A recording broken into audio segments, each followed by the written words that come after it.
Hey everybody, it's Eddie J on Crypto, and it's time for the Sunday Roundup. So, a lot of things have happened over the past week. We've seen Bitcoin and altcoins rise tremendously. Um, Tremendous meaning, 10% in some cases, 20, 30, even 40% in some cases. That's great, okay? Why is that great? Or how did that happen? It's going to be the same thing that I'm looking at in the week going forward. It's going to be that in the United States, remember what I just said, numbers are looking good with regard to inflation, right? Mind you, inflation doesn't go away, right? Let's just say that. But the numbers are starting to look better for with regard to inflation. Or at least I'm starting to think that Powell, when he comes out in February, is probably going to do a 25 basis point move rather than a 50. Although 50 is still on the table, I'm thinking there's probably like a 75% chance that he's going to do the 25. And the reason why is because they don't want to overshoot, and he wants to have the ability to tack on another 25 later on if he needs to, or another X later on when he needs to, rather than put a boatload in at 50 basis points in February, overshoot, and not have time to recalculate. I think the better way to do it would be drop 25 basis points, or I'm sorry, increase by 25 basis points, let it sit, let more numbers come in that confirm, because remember, some numbers are lagging numbers, right? Very few are future looking numbers. So that's what I'm looking for. Something else that I'm paying attention to is, you have macro events that can affect what goes on in the marketplace. Don't forget, nobody talks about it that much, but don't forget, there really is a war going on in Ukraine, right? So that is still a very big deal. We still have, what I would say is dust to settle from DCG and Genesis. We also have that case that was brought against Genesis and Gemini. So there's still a lot going on. And those are macro events that could have a downward push. Do I expect a downward push? The market's pretty strong right now. What the cryptocurrency space has told everybody is, we understand all that. We got all that. Think about it. Three Arrows Capital, FTX, Celsius, DCG, Grayscale, Gemini, Genesis, all of that. Oh, Terra Luna, all of that. I'm missing one.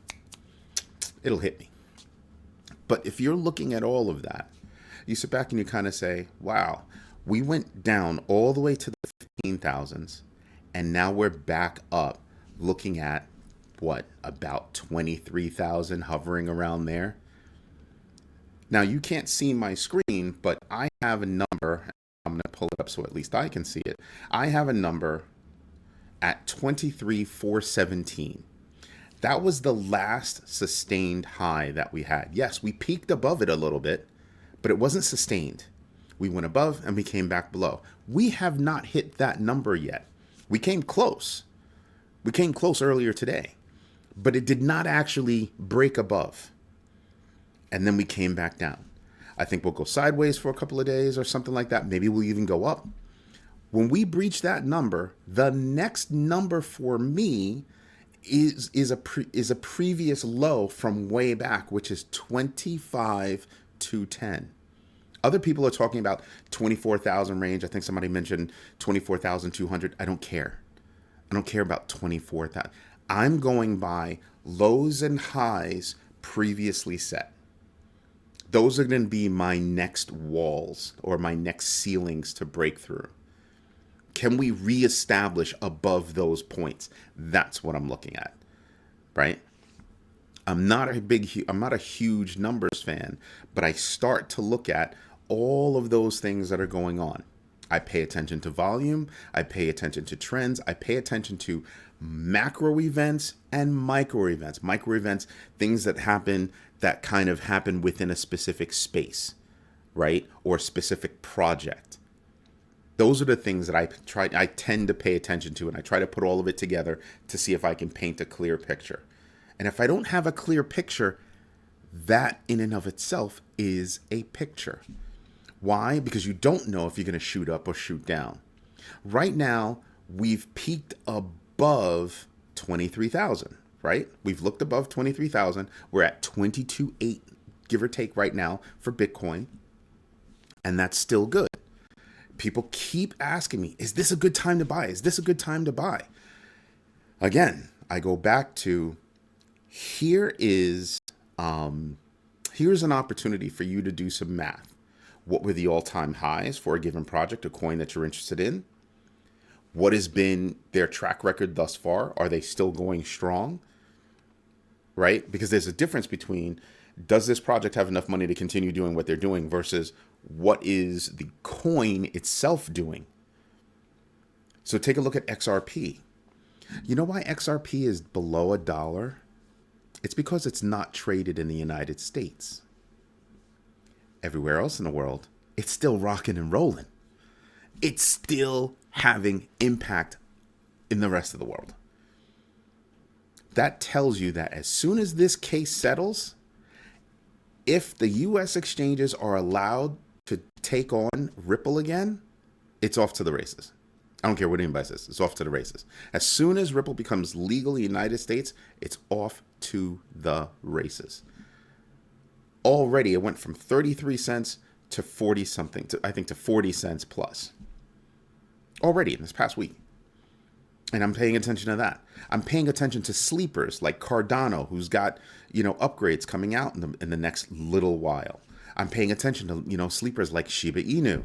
That's got, beta testing that's coming out in a little while. The beta test is not what we're really paying attention to, right? It's the results of the beta test. It's the confidence that the beta test will give to developers in the space. If those developers have confidence, they will continue building on Shibarium as well as Shiba Inu, and then you'll start to see things happen.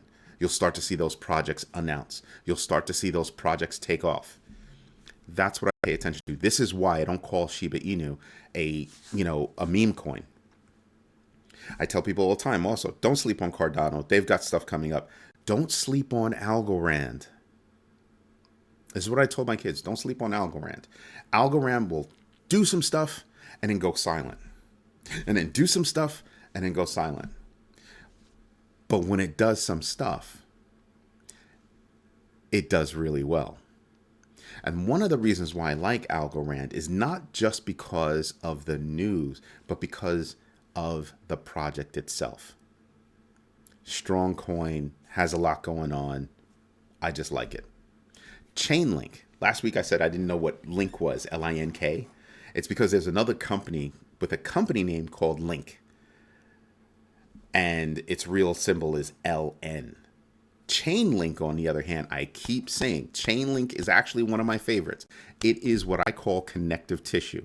It is the world's largest oracle, meaning it trades data between the crypto space and the regular space, right? And it enables smart contracts to actually happen. If you're doing a smart contract, you need an oracle, and Chainlink is the biggest one. Again, I'm looking at connective tissue. So what's connective tissue to me? What are examples of connective tissue? Polygon, with all the projects that are on there, is connective tissue. Ethereum, connective tissue. Bitcoin is the coin, but these other projects that are out there do things. This is why I keep telling people, do your own research into the coins that you're interested in. One of my criteria is it must be doing something better, faster than something that's existing, or doing something new. These are the things that I'm paying attention to right now. All right. This is Eddie J. That's your Sunday roundup. I think there are going to be a lot of things going on this week, but at the micro level, not the macro level. Have a good one. Bye-bye.